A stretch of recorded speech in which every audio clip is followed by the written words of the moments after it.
Eh bien, bonjour, je m'appelle Jean-Michel Valentin, je suis docteur et chercheur en études stratégiques. Alors, je précise, c'est vraiment des études stratégiques au sens la guerre, la sécurité internationale, la géopolitique, les armées, donc vraiment, en fait, la place de la violence dans les relations internationales. Je travaille comme chercheur et consultant avec un think tank qui s'appelle The Red Team Analysis Society, qui est spécialisé dans la prospective stratégique et l'alerte précoce depuis une douzaine d'années.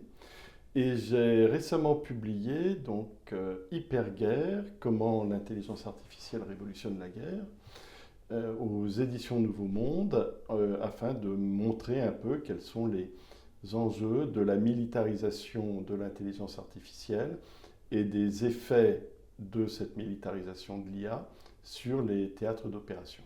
Alors justement, pour aller un peu plus loin sur ce sujet, pourquoi vous avez choisi ce sujet et pourquoi vous avez choisi d'écrire ce livre?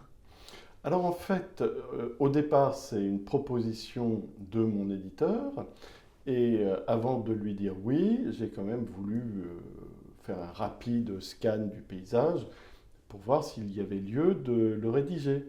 Et même en faisant une petite recherche rapide et superficielle, j'ai réalisé qu'en fait, l'intelligence artificielle, en 2024, était déjà rentrée dans la guerre et était en train d'être adaptée à la guerre. Donc j'ai dit tout de suite oui à mon éditeur, tout en étant véritablement pris de vertige par rapport à l'énormité du sujet et de ses conséquences en cascade. Hmm. Quel message vous avez voulu passer? J'ai pas forcément voulu passer un message. En revanche, pour moi, il me paraît vraiment important de marquer que nous avons changé d'air. On a changé de période, on a changé de séquence. L'intelligence artificielle et sa militarisation sont, sont en train de s'ancrer dans le paysage stratégique mondial et de le changer en profondeur. L'intelligence artificielle, c'est la nouvelle course aux armements. C'est pas seulement que ça s'intègre aux armements, c'est la nouvelle course aux armements. On parle beaucoup des drones, bien sûr. Les drones sont en train de profondément changer les modes de combat. On le voit en Ukraine, on le voit au Moyen-Orient, on le voit en mer Rouge, on commence à le voir dans la mer des Caraïbes, au Venezuela. C'est le drone qui cache les forêts de serveurs, parce qu'en réalité,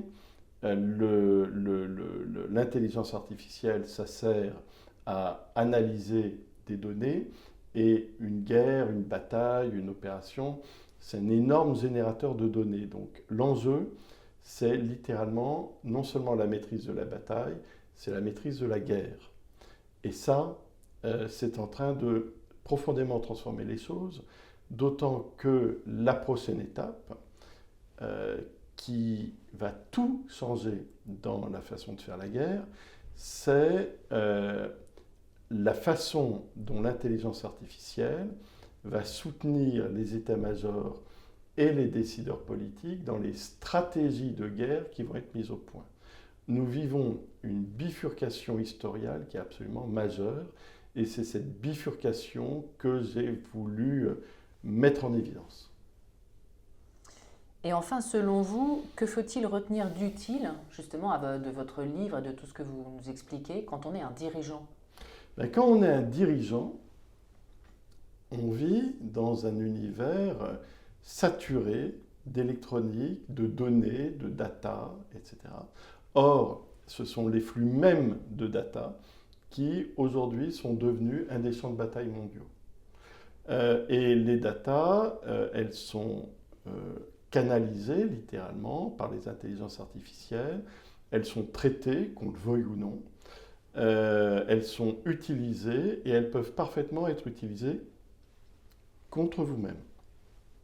Parce qu'il faut vraiment être très conscient qu'aujourd'hui, nous vivons dans un état de guerre géoéconomique, et que dans guerre géoéconomique, le mot important, c'est guerre. Ce n'est pas une forme un peu extrême de compétition économique. C'est vraiment des logiques d'affrontement. Les Américains sont très forts là-dedans, les Chinois sont très forts là-dedans, d'autres pays sont en train de devenir extrêmement forts, comme les Turcs d'ailleurs aussi, mais pas que. Alors qu'en Europe, il y a eu un énorme effort de fait pour aller vers la paix, vers l'entente, vers l'apaisement des conflits. Mais aujourd'hui, il ne faut surtout pas être naïf. Et les dirigeants d'entreprise, je pense qu'il faut qu'ils soient conscients que leur environnement invisible, c'est-à-dire ce que le ministère des Armées appelle déjà le combat éthérique, eh bien cet environnement invisible, celui des données, celui que nous produisons de façon permanente, eh bien il faut apprendre à le maîtriser pour que d'autres ne le maîtrisent pas pour eux.